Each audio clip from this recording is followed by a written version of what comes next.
seeking his assistance. Whomsoever Allah Azza wa Jal guides, none can misguide. And whomsoever Allah Azza wa Jal misguides, none can guide. I bear witness that none is right to be worshipped except Allah Azza wa Jal alone, without any partner, and I testify that Rasulullah sallallahu alayhi wasallam is his final prophet and messenger.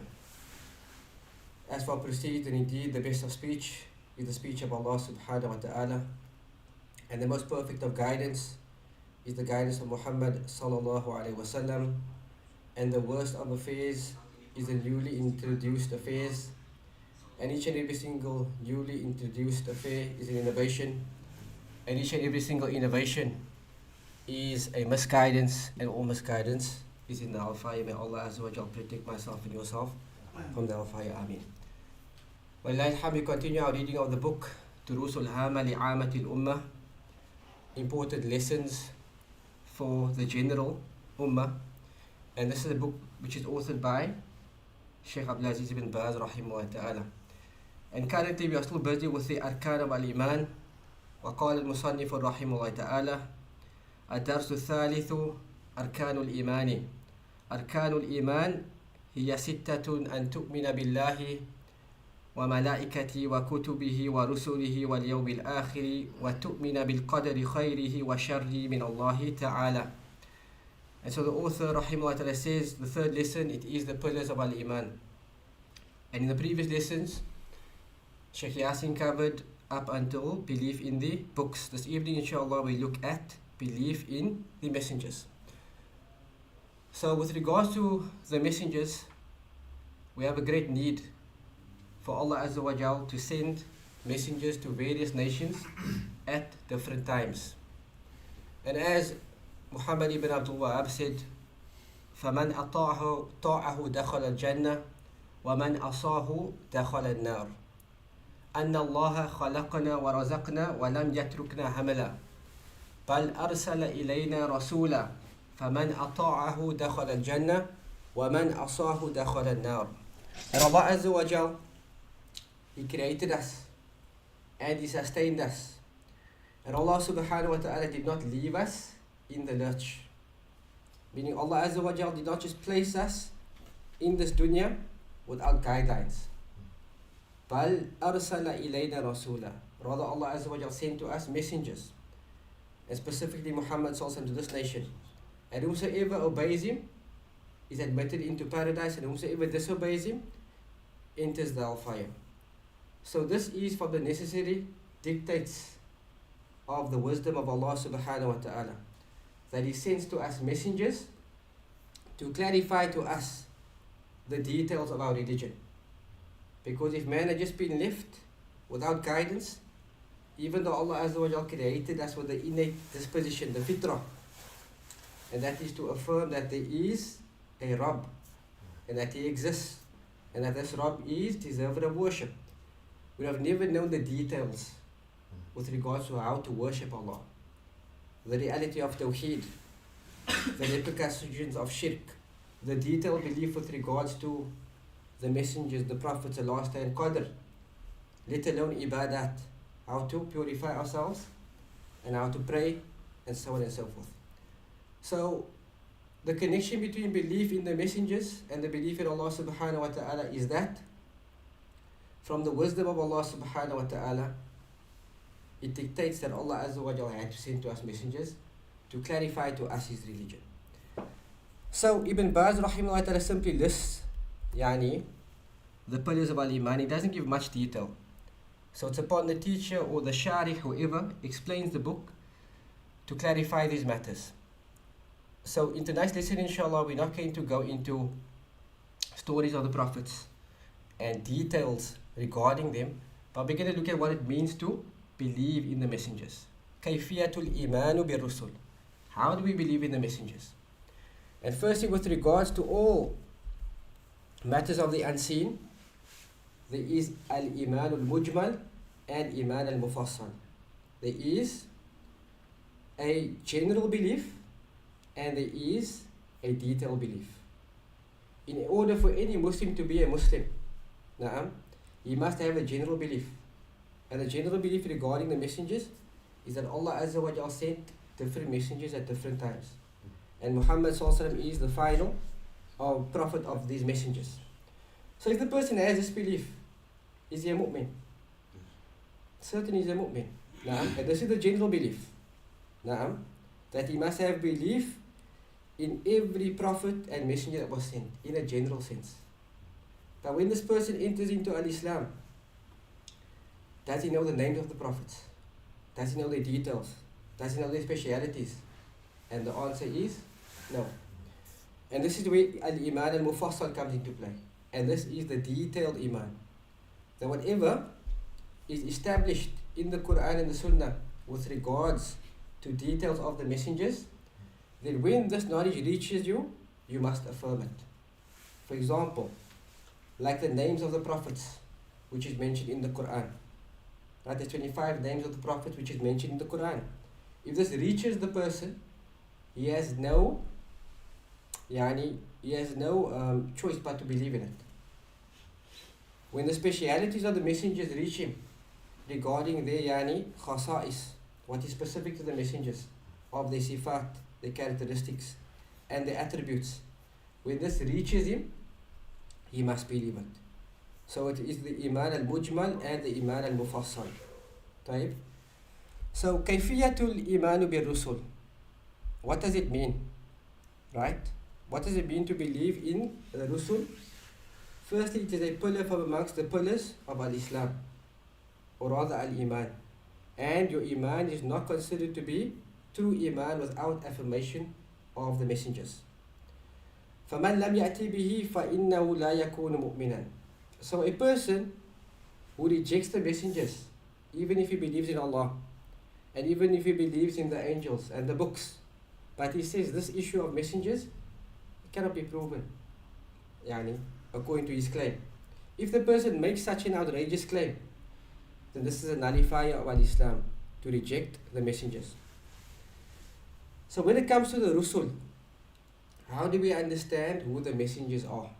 And is there a distinction between a Nabi and a Rasul? Is there a distinction between a Nabi and a Rasul? So firstly, a Rusul, and that Rusul is the plural of Rasul. It is man uhiya ilayhim shar'un li tablighihi. And the simple definition is, a Rasul is an individual whom Allah Azza wa Jal inspires with a legislation, and he is commanded to convey it. Right? He is commanded to convey it. However, we know there are verses in the Quran where Allah Subhanahu wa Ta'ala made a distinction between a Nabi and a Rasul. So the question we have is there a difference between a Nabi and is there a difference between a Rasul? Yes. So the brother Wasim says yes. Is there a difference between them? Naam. So what is the difference between a Nabi and a Rasul?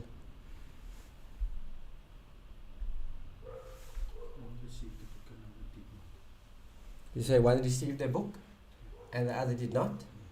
Taib. So the ulama have various opinions with regards to this. And that which is most correct is a Nabi is a prophet firstly. Right? And a Rasul is a messenger. Right? A Nabi is a prophet and a Rasul is a messenger. And what's the difference between the two? As Uncle Izzat said, is that a Rasul is given a distinct message and he is commanded to convey it.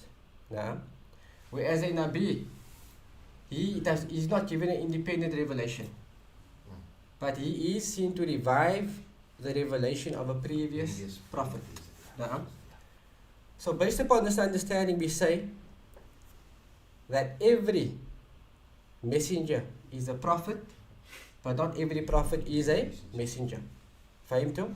And that's how you can basically understand it, right? Kullu rasulun nabi, but not vice versa. Not every nabi is a rasul. Do you understand that? So every messenger is also a prophet, because he's giving a revelation and he's commanded to convey it. Whereas a prophet, right, is not given an independent revelation, but he is still commanded to revive the revelation and call people towards it. So this is the distinction between a Rasul and a Nabi. So we mentioned that belief in the Rusul there is a general belief and a detailed belief. As for the general belief, وَالْقَدْرُ الَّذِي مَنْ لَمْ يَأْتِ بِهِ لَا يَكُونُ مُؤْمِنًا بِالرُّسُلِ. And this means that the person must have knowledge of the messengers, which requires him to be Muslim, right? And this is that Allah Azza wa Jal sent prophets at different times to different nations. The final of them being the Prophet Muhammad Sallallahu Alaihi Wasallam. And it is al-imanu bi kulli rasulin aw nabiyyin ala sabil al-ijmal. So they must have a general belief regarding the prophets, general sense. And the proof for this is in Surah An-Nisa, Allah Azza wa Jal says, وَالَّذِينَ آمَنُوا بِاللَّهِ وَرُسُلِهِ وَلَمْ يُفَرِّقُوا بَيْنَ أَحَدٍ مِّنْهُمْ أُولَٰئِكَ سَوْفَ يُؤْتِيهِمْ أُجُورَهُمْ وَكَانَ اللَّهُ غَفُورًا رَحِيمًا. Allah says that those who believe in Allah and His messengers, وَلَمْ يُفَرِّقُوا بَيْنَ أَحَدٍ مِّنْهُمْ, and they make no distinguishing between any of them. So this shows that whoever makes a distinction between any of the messengers, لَا يَكُونُ مُؤْمِنًا, that this person is not a believer, meaning if they reject any prophet. Like the Yahud, for example, they accept all prophets up until the Bani Israel, right? Up until the Bani Israel. When Nabi Isa والسلام, came, did they affirm his risala? Did they affirm that he was a prophet and he was sent? They rejected him. So they made tafriq between Allah Azza wa Jal and his messengers. We take the Nasara, the Christians on the other hand. They accepted all prophets up until Nabi Isa والسلام. And when Muhammad ﷺ came, did they accept him? They made tafriq. And Allah says, وَلَمْ يُفَرِّقُوا بَيْنَ أَحَدٍ مِّنْهُمْ, and they make no distinguishing amongst any of the messengers. And this is actually a big drawing card for many people. That when people come into Al-Islam and we inquire as to how they came to the fold, they said they researched the prophets. And they always believed in the prophets. And they always believed that all prophets came with the same message. Naam. And the drawing card for them was the fact that Islam accepted all prophets. Whereas they looked at other religions, the Jews accept all the prophets of the Bani Israel. When they looked at Christianity, they only accepted up until Isa ibn Maryam. But when they studied Islam, they saw that Islam placed it down as necessary requirement for belief and iman that you believe in all of the messengers. Naam. And this is the general belief. As for the al-iman al-mufassal, and this is the detailed belief, then it is having belief بمن سمى الله من الرسل فكل رسول سمى الله جل وعلا وجب الإيمان به بعينه. So the first matter with regards to detailed belief is that we must believe in the prophets whom Allah Azza wa Jal mentioned by name. So every prophet which Allah subhanahu wa ta'ala mentioned by name in his book, then it is obligatory to believe in that prophet and that prophet's name. And the names which has been mentioned in the Quran with regards to the prophets, what is the number that is mentioned? 25. 25 prophets which has been mentioned in the Quran. So all of these prophets, it is obligatory upon us to affirm their names and believe in them in a specific sense. And with regards to the Anbiya, we don't know their true number except Allah subhanahu wa ta'ala, because there's no explicit text from the Prophet ﷺ which mentions this.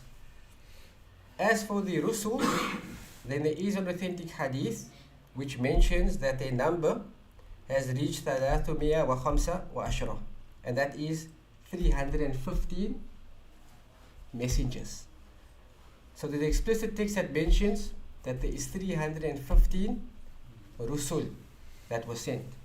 As for the hadith I think it's found in Imam Ahmad, that mentions that the Anbiya were 124,000 in number.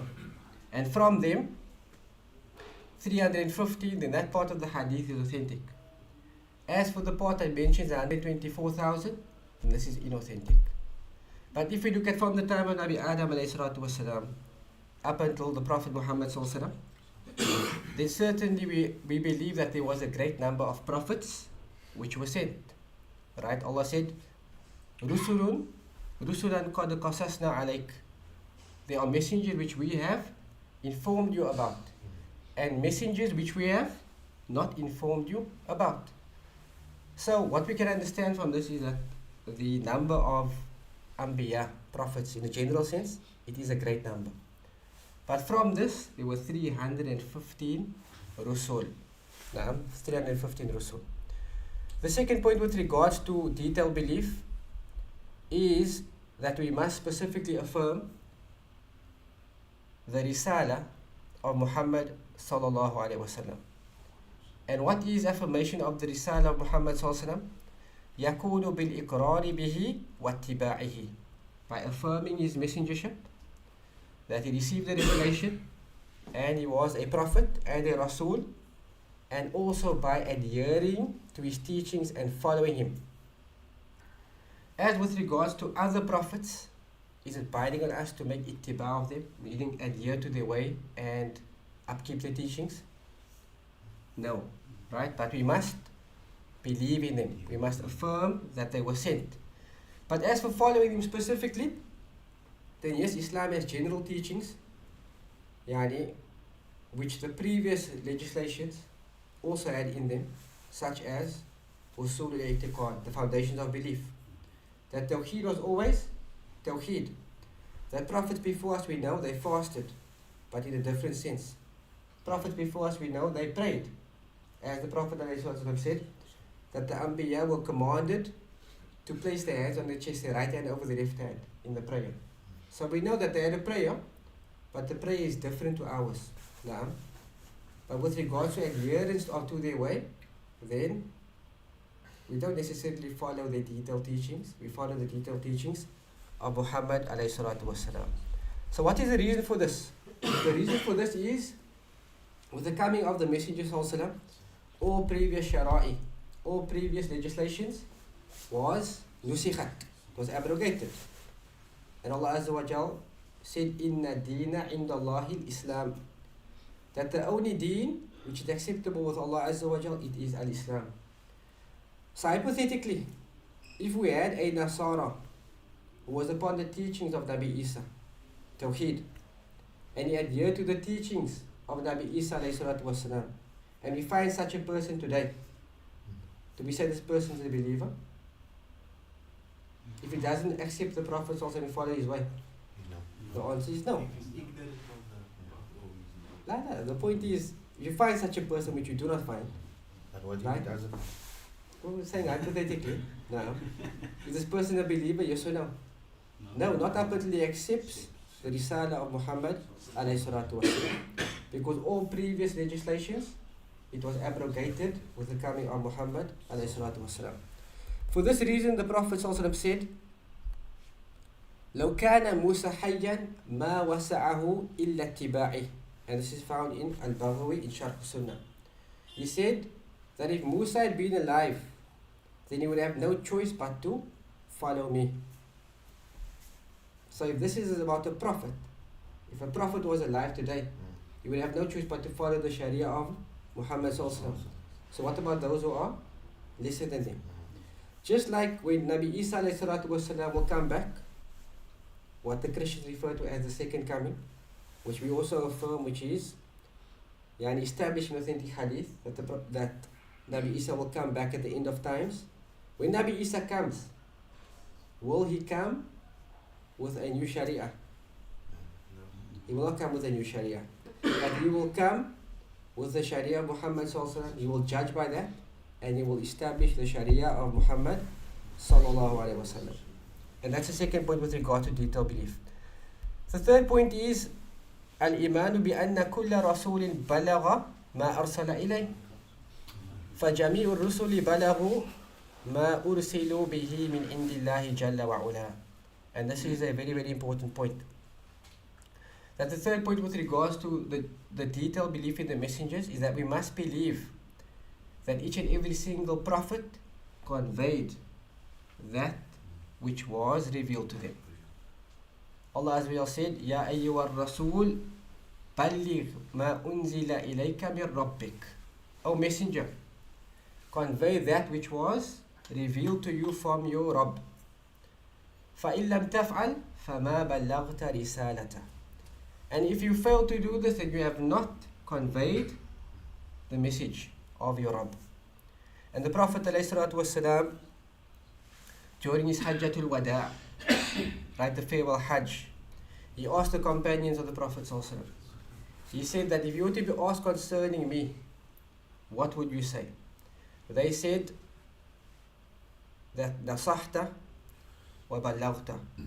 They said that you have been sincere with your conveying of the religion, and adaita, you have executed your task, wa ballagta, and you conveyed it.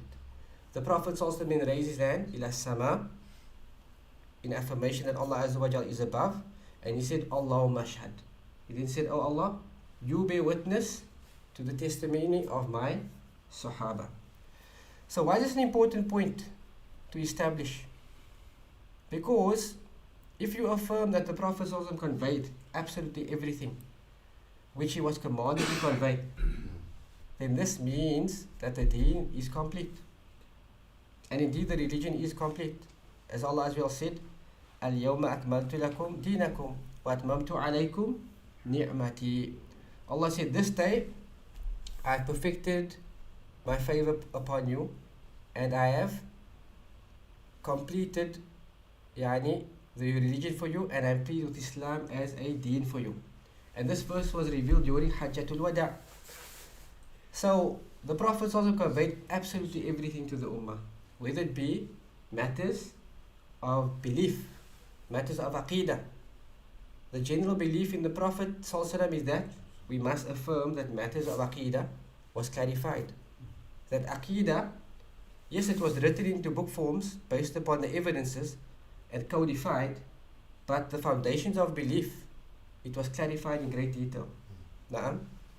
Likewise, al-ibadat, right, worship, it was conveyed in great detail by the Prophet ﷺ. And so for this reason, there is no scope for the person to introduce anything in the religion. If you have the belief that the Prophet ﷺ conveyed absolutely everything.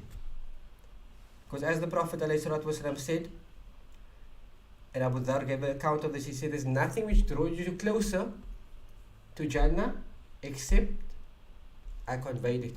And there's nothing which draws you closer to the hellfire except that the Prophet ﷺ warned from it. And so this is the concept of ittiba. If you affirm that the Prophet ﷺ was sent and he conveyed the message in detail, then it is obligatory upon you to adhere to that. And this is a foundational belief with regards to the Messenger ﷺ. And this is al-iman al-mufassal. Right? Al-iman al-mufassal, it revolves around these 3 points. وَهُوَ تَابِعٌ لِلْعِلْمِ. Right? And it basically, it follows knowledge. So each and every single time a text reaches you concerning the affair of the messengers, whether it be in the Quran or the Sunnah, وَجَبَ عَلَيْكَ أَن تُؤْمِنَ بِهِ عَلَى سَبِيلِ تَفْسِيرٍ. Then it becomes obligatory upon you to affirm that. So we don't have all the details of the messengers, but when an authentic text reaches us regarding an affair of the messengers, we believe it and we affirm it. We believe it and we affirm it. So with regards to the belief in the messengers, there are also matters which can nullify your belief in the messengers. Naam. Because Islam is not only nullified by shirk, as many people believe, that the only way a person's shahada can be nullified, it is by falling in shirk, based upon the verse, إِنَّ اللَّهَ لَا يَغْفِرُ أَن يُشْرَكَ بِهِ وَيَغْفِرُ مَا دُونَ ذَلِكَ لِمَن يَشَاءُ. that Allah Azza wa Jalla will not forgive that you ascribe part to Him in worship, but He will forgive whatever is lesser than that to whomsoever He wishes. Rather, with regards to matters of Al-Iman, there are also nullifiers. And specifically with regards to belief in the Rusul, then there are nullifiers as well. And the first is believing in some and rejecting others. Now, believing in some and rejecting others. So any person who rejects a messenger, who it is established that he was sent as a messenger or prophet, then this would be a form of kufr, right? This would be a form of kufr, and this person will nullify his iman by way of this. Allah Azza wa Jalla said, إِنَّ الَّذِينَ يَكْفُرُونَ بِاللَّهِ وَرُسُلِهِ وَيُرِيدُونَ أَن يُفَرِّقُوا بَيْنَ اللَّهِ وَرُسُلِهِ وَيَقُولُونَ نُؤْمِنُ بِبَعْضٍ وَنَكْفُرُ بِبَعْضٍ وَيُرِيدُونَ أَن يَتَّخِذُوا بَيْنَ ذَلِكَ سَبِيلًا أُولَئِكَ هُمُ الْكَافِرُونَ حَقًّا وَأَعْتَدْنَا لِلْكَافِرِينَ عَذَابًا مُهِينًا. Surah An-Nisa, verse 150 to 151. So here Allah mentions indeed those who disbelieve in Allah and they disbelieve in His messengers. وَيُرِيدُونَ أَن يُفَرِّقُوا بَيْنَ اللَّهِ وَرُسُلِهِ, and they wish to separate and distinguish between Allah and His messengers. وَيَقُولُونَ, and they say, نُؤْمِنُ بِبَعْضٍ, we believe in some of them, وَنَكْفُرُ بِبَعْضٍ, and we reject others. وَيُرِيدُونَ أَن يَتَّخِذُوا بَيْنَ ذَلِكَ سَبِيلًا, and they want to take a path, between us. Some messengers we affirm, these messengers, no, they were only for Bani Israel. These messengers were only for the Arabs, like Muhammad sallallahu alaihi wasallam. Allah just says about these people, أُولَٰئِكَ هُمُ الْكَافِرُونَ حَقًّا, they are the individuals who are disbelievers in reality, and we have prepared for the disbelievers عَذَابًا مُهِينًا. We have prepared for the disbelievers a disgraceful torment. So here we can derive a principle, and that principle is that Ahlul Sunnati wal Jama'ah, those who adhere to the Quran and the Sunnah, according to the understanding of the Salaf of this Ummah, and if you wish to call them Salafis, then you may do this. We do not declare anyone out of the fold of Al-Islam except those whom Allah and His Messenger has declared as non-believers. And this is what distinguishes Ahlul Sunnah from the other groups, the stray sects, with regard to this matter of at-takfir. And the matter about takfir is declaring another Muslim to be a non-believer. That we only say kufr is what Allah Azza wa Jalla named kufr, and what is Messenger Muhammad alayhi salatu wasalam deemed kufr. And of course we say that there is such a thing as udhr bil jahl, that ignorance is the excuse, and we don't apply this upon the individual specifically, but we do say that whoever rejects any of the prophets, then in essence this is kufr. So why do we say it's kufr? Because of this, believe in the books and messengers. But I want proof. And the proof is Surah An-Nisa, verse 150 to 151. The verse we just read, where Allah says, يَقُولُونَ نُؤْمِنُ بِبَعْدٍ وَنَكْفُرُ بِبَعْدٍ, that we believe in some and we reject others. وَيُرِيدُونَ أَن يَتَّخِذُوا بَيْنَ ذَلِكَ سَبِيلًا. Allah says, أُولَٰئِكَ هُمُ الْكَافِرُونَ حَقًّا. Those individuals who have this type of belief and approach, they are the disbelievers in reality. So Allah Azza wa Jal termed whoever rejects any messenger, He deemed this person to be a kafir. So we say that this action is kufr. فهمتم؟ فَمَنْ فَرَقَ بَيْنَ الرُّسُلِ فِي الْإِيمَانِ بِهِمْ يَكُونُ كَافِرًا. So whomsoever makes a distinction between any of the messengers in their faith, then this person is a disbeliever. The second nullifier with regards to belief in the messengers, it is التحاكم لغير الرسول إعرادا أو استكبارا أو شكا. And it is taking judgment from other than the Messenger Sallallahu Alaihi by turning away from it when it comes to judgments, or istikbaran, or out of being arrogant and not accepting the guidance, or shakkan, or to have doubt with regards to taking judgment from the Messenger Sallallahu Alaihi. So فَمَنْ تَحَاكَمَ لِغَيْرِ الرَّسُولِ مُعْرِضًا عَنْ حُكْمِ الرَّسُولِ أو شَكًّا في صلاحية حكم الرسول أو مستكبرا عن حكم الرسول فإنه يكون كافرا. So whosoever takes judgment from other than the Prophet ﷺ, and they turn their backs on the Sharia of the Prophet Muhammad ﷺ, or they have doubt with regards to its rectification as a form of judgment. Because as believers we must believe that the Sharia, the Quran and the Sunnah, is the best form of judgment. Allah says, فَلَا وَرَبِّكَ لَا يُؤْمِنُونَ حَتَّى يُحَكِّمُوكَ فِي مَا شَجَرَ بَيْنَهُمْ ثُمَّ لَا يَجِدُوا في أنفسهم حَرَجًا مِمَّا قَضَيْتَ وَيُسَلِّمُوا تَسْلِيمًا. Allah says that no, that you do not have true iman, that your iman is not true. حَتَّى يُحَكِّمُوكَ فِي مَا شَجَرَ بَيْنَهُمْ, up until they make you a judge with regards to the disputes that arise amongst themselves. ثُمَّ لَا يَجِدُوا فِي أَنفُسِهِمْ حَرَجًا مِمَّا قَضَيْتَ, and then they find no difficulty within themselves with regards to what you have decreed, O Messenger, وَيُسَلِّمُوا تَسْلِيمًا, and they submit to it wholeheartedly. So as Muslims we must believe that the ultimate form of legislation and the ultimate form of rectification for man, it is found in the Sharia. It is better than democracy. It's better than liberalism. It's better than all forms of man-made laws, because the Sharia, it is divine, right? And the Quran is divine, and the Sunnah of the Prophet ﷺ, it is also divine. It is revelation. So a believer must take tahakum towards the Quran and the Sunnah. So if it turns away from it, right? أو شاكا في صلاحية حكم الرسول, or they have doubt with regards to the correctness of the judgment of the Messenger, or he does this out of arrogance by turning away from the judgment of the Quran and the Sunnah, then this person, by way of this belief, can become a kafir.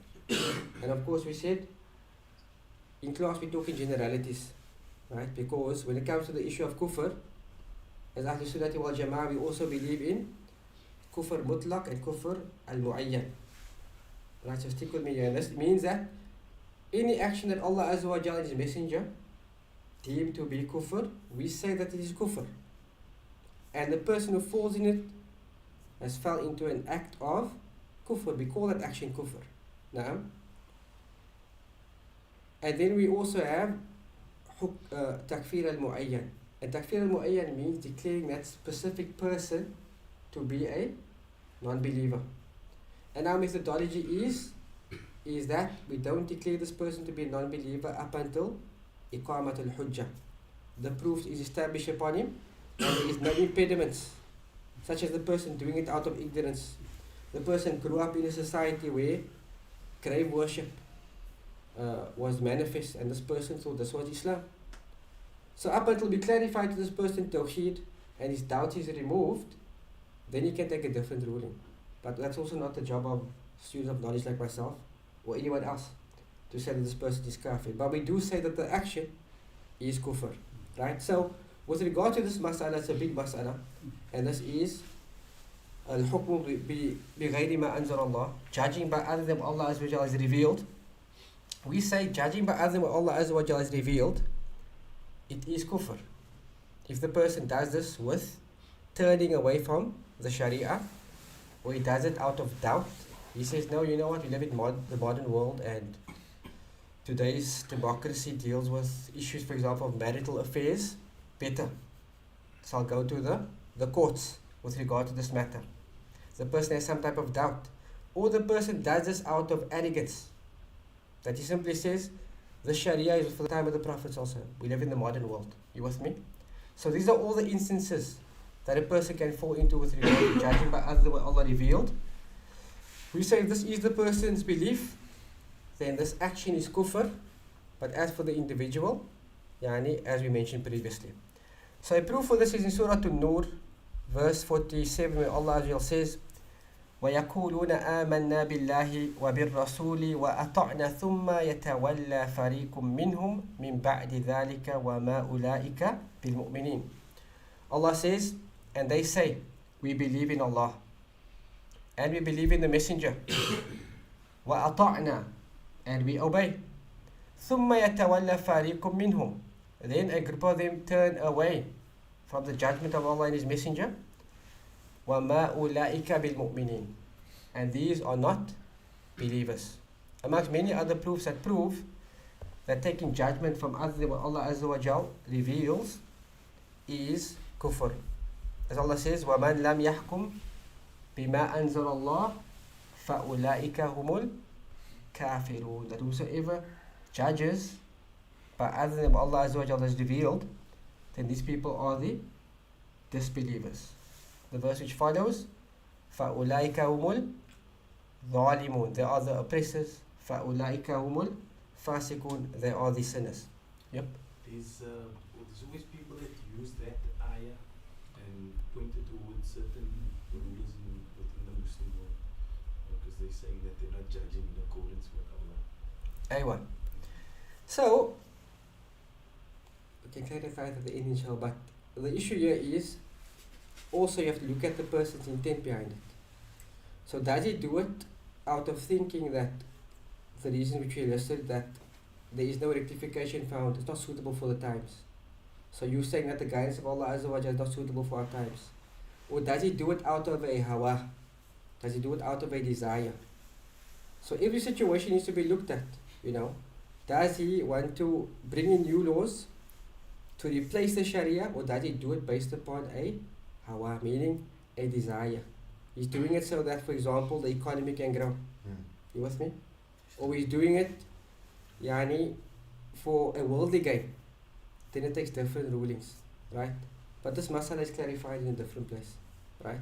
The third nullifier of belief in the messengers is اعتقاد أن الرسل والأنبياء لهم شيء من خصائص الربوبية أو الألوهية. To believe that any of the messengers, they have the specific traits of lordship or the right to be worshipped. Like the belief that prophets have the ability to affect the outcomes in the universe. نعم. وأنهم يملكون إنزال المطر, and that they possess the ability to bring down the rain. وأنهم يستحقون العبادة من دون الله, or the belief that they are deserved of worship besides Allah subhanahu wa ta'ala. فَقَدْ نَقَدَ إِيمَانَهُ بِالرُّسُلِ. Then by way of this belief, this exaggerated belief in the Rusul, then this person has fell into disbelief in the messengers. So whosoever believes that any prophet has the special traits and the specific qualities of Allah subhanahu wa ta'ala with regards to his lordship. And lordship means that Allah Azza wa Jal creates. Allah Azza wa Jal is the one who causes benefit and harm. Allah is the one who sustains. So this person believes that this Nabi can bring down the rain, or this Nabi can sustain him with a child. Then this of course is disbelief. Likewise, if they believe that any of the prophets share in the specific qualities of Allah's uluhiyyah, Allah Azza wa Jal's divine right to be worshipped, then this is kufr, right? Allah Azza wa Jal said in Surah Al-Ma'idah verse 17, لَقَدْ كَفَرَ الَّذِينَ قَالُوا إِنَّ اللَّهَ هُوَ الْمَسِيحُ بْنُ مَرْيَمَ. That certainly those have disbelieved who said that Masih is the son of Maryam, that Nabi Isa is the son of Maryam. Inna Allah, that Allah Azza wa Jal, He is the Masih, he is the Messiah, the son of Maryam. Allah says, قُلْ فَمَنْ يَمْلِكُ مِنَ اللَّهِ شَيْئًا إِنْ أَرَادَ أَنْ يُهْلِكَ الْمَسِيحَ بَنَ مَرْيَمَ. Who is there that can avert anything from Allah subhanahu wa ta'ala if he wishes to destroy Isa, the son of Maryam? وَأُمَّهُ, who is mother, وَمَنْ فِي الْأَرْضِ جَمِيعًا, and all those who are upon the earth. وَلِلَّهِ مُلْكُ السَّمَاوَاتِ وَالْأَرْضِ وَمَا بَيْنَهُمَا. To Allah Azza wa Jal belongs the dominion of the heavens and the earth and whatever is in between it. يَخْلُقُ مَا يَشَاءُ وَاللَّهُ عَلَى كُلِّ شَيْءٍ قَدِيرٌ. Allah Azza wa Jal creates whatever he wishes, and Allah Azza wa Jal has power over all things. So in this verse, Allah Azza wa Jal mentions a number of points. And that point here is that if someone does not possess the quality of lordship, then how can you direct your worship to that object? So Allah first opened the verse and he said that certainly those have disbelieved who have said that Allah is the Messiah, the son of Maryam. Then Allah says, who can avert from Allah subhanahu wa ta'ala if he wanted to destroy Isa, the son of Maryam? If Allah Azza wa Jal willed to destroy Nabi Isa, he could. And Nabi Isa could not avert this from himself. Nor could his mother. Nor could all of those upon the earth. Then Allah says, وَلِلَّهِ مُلْكُ السَّمَاوَاتِ وَالْأَرْضِ وَمَا بَيْنَهُمَا. To Allah belongs the dominion of the heavens and the earth and whatever is between it. So this point here is that if an object does not possess the qualities of rububiyyah, what is the qualities of rububiyyah? The most specific qualities of rububiyyah: creation, sustaining, controlling the affairs, causing benefit, causing harm. Then how can that object be worshipped? So Allah Azza wa Jal is dispelling the belief of the Christians. If Nabi Isa cannot avert this from himself, then how can he be set up as an object for worship? Now, so giving a specific quality to a prophet from amongst the prophets, which is from the specialities of Allah Azza wa Jal, it is a form of disbelief. Allah Azza wa Jal said as well, ما المسيح ابن مريم إلا رسول قد خلت من قبل الرسل وأمه صديقة كانا يأكلان الطعام انظر كيف نبين لهم الآيات ثم انظر أنا يؤفكون. Allah just says, and Masih is only, Masih the son of Maryam is only but a messenger, and many messengers passed away before him. وأمه صديقة, and his mother was a truthful, righteous person. كانا يأكلان الطعام, they used to eat food. And then Allah says, look how Allah Azza wa clarifies to them his signs, and then look, أَنَّا يُؤْفَكُونَ. So whoever eats food, لا يصح أن تصرف له العبادة. Right? Whoever needs food to nourish themselves and to survive, then that object or that person is not deserving of being worshipped. Naam. And Allah just said about the Rusul, and Allah commanded them to say, إِنَّمَا أَنَا بَشَرٌ مِثْلُكُمْ يُوحَى إِلَيَّ أَنَّمَا إِلَهُكُمْ إِلَهٌ وَاحِدٌ. That say that I am only a man. Naam. And of course we say they are bashar in the sense that they are men like us, that they sleep and they have emotions and they feel pain and they live lives, but they are the most honored of creation. So when we say the Prophet ﷺ was commanding this verse to say, إِنَّمَا أَنَا بَشَرٌ, yani, I am a man, meaning from the side of being a human being. But he was selected by Allah Azza wa Jal, and he was given Risala, and he is Sayyid Walid Adam. He is the master of all the sons of Adam, bila fakhr. So, إِنَّمَا أَنَا بَشَرٌ مِثْلُكُمْ يُوحَى إِلَيَّ, it has been inspired to me, أَنَّمَا إِلَهُكُمْ إِلَهُ وَاحِدٌ, that your ilah is only one deity worthy of worship. فَمَنْ كَانَ يَرْجُو لِقَاءَ رَبِّهِ فَلْيَعْمَلْ عَمَلًا صَالِحًا وَلَا يُشْرِكْ بِإِبَادَةِ رَبِّهِ أَحَدًا. That whosoever has a desire of meeting Allah Azza wa Jal, and the year after. Let him work righteous deeds, and let him ascribe no part of Allah Azza wa Jal in worship. So that which distinguishes the prophets, it is al-wahi, right? إِنَّمَا أَنَا بَشَرٌ مِثْلُكُمْ يُوحَى إِلَيْهِ. It has been revealed to me. But the fact that they were given revelation does not give them specific qualities of ar-rububiyyah, or the right to be worshipped. The fourth nullifier of belief in the messengers is اعتقاد أنهم يعلمون الغيب المطلق.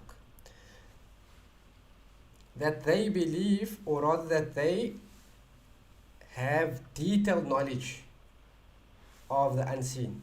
Naam. To give any of the Anbiya or Rusul this quality, to say that they have absolute knowledge of the unseen, it is also a form of disbelief.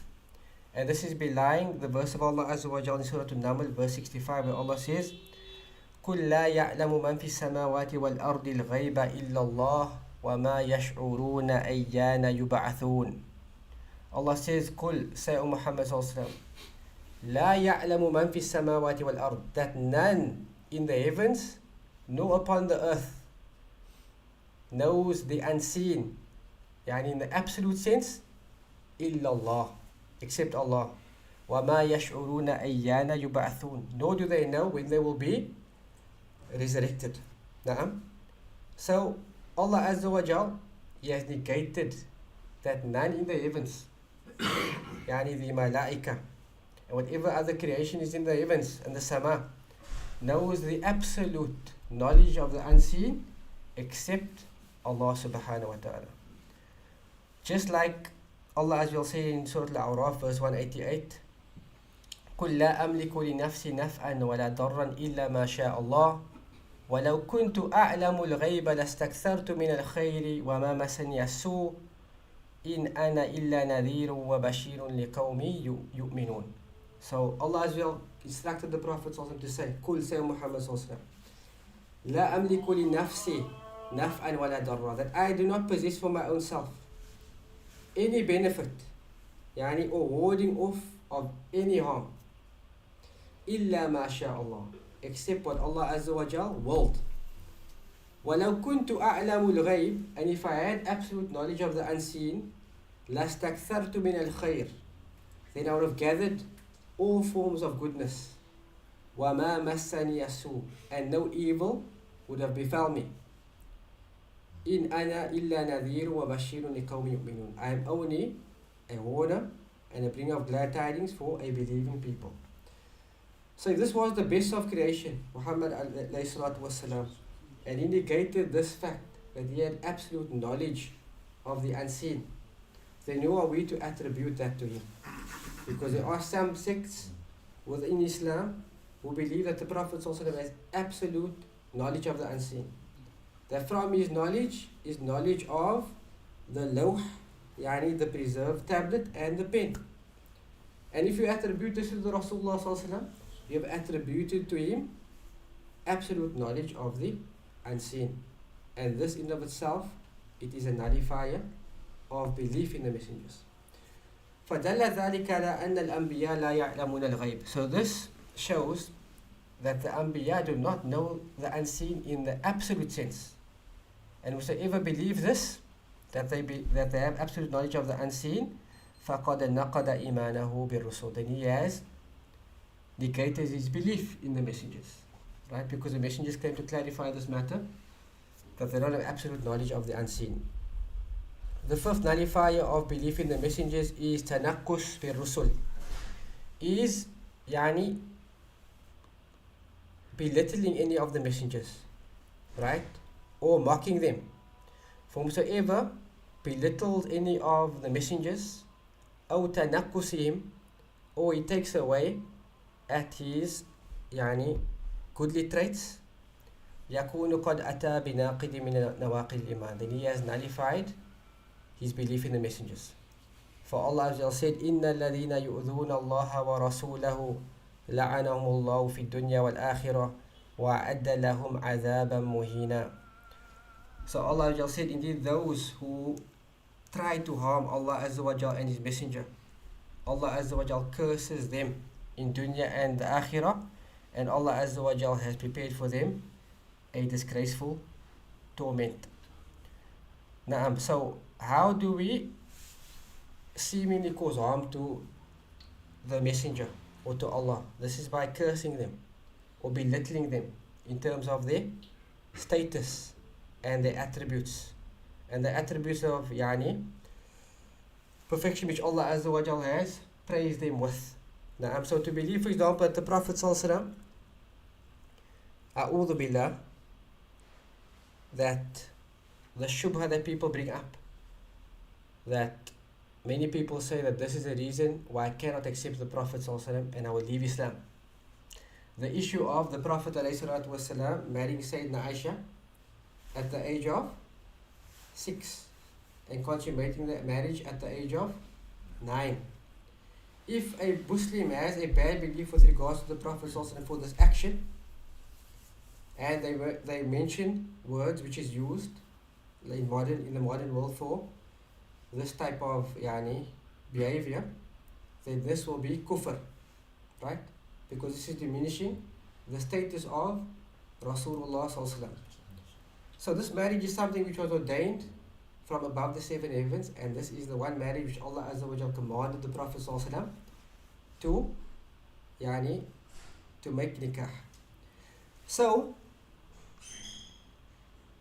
this shubha that people bring today, it is something which is a new doubt. Why do we say this is a new doubt? Because we're not actually discussing this issue here, but just to clarify it, and the strongest proof how you can debunk any person who makes a claim and tries to bring this in a bad light and to mention the Prophet also in a bad light, is that in the time of Rasulullah Sallallahu Alaihi Wasallam, he had many enemies, and they physically harmed him, and they also verbally harmed him. They called him sha'ir, they called him a poet, they called him majnoon, they called him a mad person, they called him a sorcerer, but they never ever diminished his status for his marriage to Sayyidina Aisha radiallahu ta'ala anha at that tender age. So this proves that this was common practice at that time, and you cannot really put what was common practice in that time and apply it to today's society. Even up until the early 1900s, young marriage was something which was permitted in the West. But because they're always changing their models and their values, what they used to deem permissible, today they deem impermissible, and they're always changing. But the point is, even today in some societies where people are very tribal, young marriage still occurs amongst their people. So it was common practice at that time, and this is the one marriage which Allah Azza wa Jal commanded the Prophet ﷺ to make nikah in, and it was never even an issue. It only became an issue in the modern world, where people saw this, that they couldn't poke holes at the messenger, so they tried to attack him from this angle. So a Muslim must not be apologetic. If the proof is authentic, we accept it. And the fact that Allah Azza wa Jal permitted it, it means that we accept this as well, and we don't find any difficulty in it. So any Muslim who has this type of belief, how could the Prophet do this? And I want to mention what else they can say. Then this would be a form of diminishing the status of Rasulullah Sallallahu Alaihi Wasallam. And if the person holds a belief like this, then it is a form of kufr. It is a form of kufr. So there are some specialities that we're just going to mention, by the way, and we'll continue with next week, is that the Rusul, they've been given certain distinctive traits and qualities. The first of it is al-wahi, that only the Rusul, they are given revelation. Number 2, the issue of isma. What is isma? Infallibility. Right? That we believe that the prophets are infallible. But with regards to what are they infallible? We believe that they are infallible with regards to their conveying the message. That they cannot err in conveying the message, because Allah Azza wa Jalla gave them isma with regards to this. The second issue which comes up under isma is, are they infallible from all types of sins, or are they only infallible from major sins and not minor sins?